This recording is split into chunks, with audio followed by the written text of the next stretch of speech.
கரூர் மாவட்டம் குளித்தலை அருகே கடம்பர் கோவில் ஆற்றுப்படுகையில் குளித்துவிட்டு கரையேறிய விவசாயி குமார் என்பவரை அங்கு மறைந்திருந்த மாயவன் என்பவர் மடக்கி ஏர்கன்னை காட்டி மிரட்டி பணம் கேட்டதாக கூறப்படுகிறது.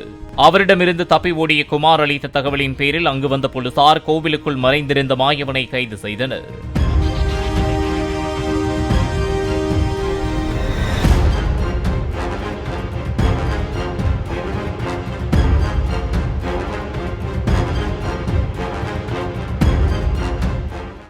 பிளே ஸ்டோர் மற்றும் ஆப் ஸ்டோரில் இருந்து பாலிமர் செயலியை QR கோடு மூலம் பதிவிறக்கம் செய்யுங்கள்.